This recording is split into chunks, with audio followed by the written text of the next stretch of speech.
পাল্টাপাল্টি অভিযোগের মধ্য দিয়ে জাকসু নির্বাচনে ভোট গ্রহণ শেষে চলছে গণনা। সকাল ৯টায় কথা থাকলেও কিছুটা দেরিতে শুরু হয় ভোট গ্রহণ। উৎসব মুখর পরিবেশে ভোট দেন শিক্ষার্থীরা। বেলা বাড়ার সাথে সাথে বাড়ে ভোটার উপস্থিতিও। সহকর্মীদের সহায়তায় আরও জানাচ্ছেন সমর ইসলাম।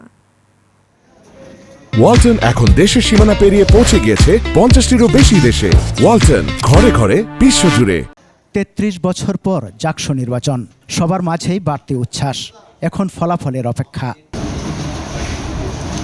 সকালে উৎসব মুখর পরিবেশে লাইনে দাঁড়িয়ে ভোট দেন শিক্ষার্থীরা।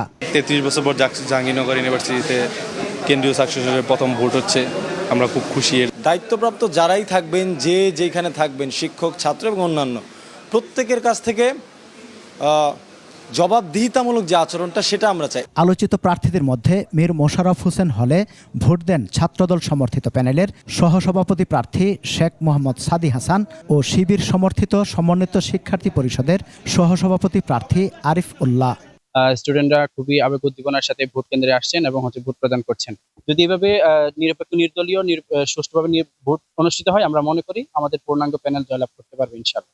আমরা আশা করছি জাহাঙ্গীরনগর বিশ্ববিদ্যালয়ের শিক্ষার্থীরা তাদের ব্যালটের মাধ্যমে তাদের রায় দিয়ে দেবেন এবং সেই রায় জাতীয়তাবাদী ছাত্র দলের সমর্থিত যে প্যানেল সাদি বৈশাখী সাজ্জাদিকরা প্যানেলের পক্ষেই হবে। নির্বাচন ঘিরে জোরদার করা হয় নিরাপত্তা ব্যবস্থা। বিশ্ববিদ্যালয় ক্যাম্পাসের বাইরে স্ট্রাইকিং ফোর্স হিসেবে সেনাবাহিনী ২০০০ পুলিশ সদস্য দায়িত্ব পালন করেন। যতক্ষণ পর্যন্ত প্রশাসন এখানে আমাদেরকে রাখছে, আমরা ততক্ষণ থাকবো। যারা আমাদের নিরাপত্তা রক্ষায় বিভিন্ন বাহিনী রয়েছেন, তারা সব জায়গায় আসছেন। এখন নির্বাচনে কেন্দ্রীয় সংসদের ২৫ পদের বিপরীতে ১৭৭ জন প্রার্থী প্রতিদ্বন্দ্বিতা করেন।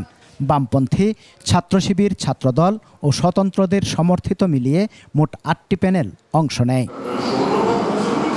সমর ইসলাম, ২১ টেলিভিশন।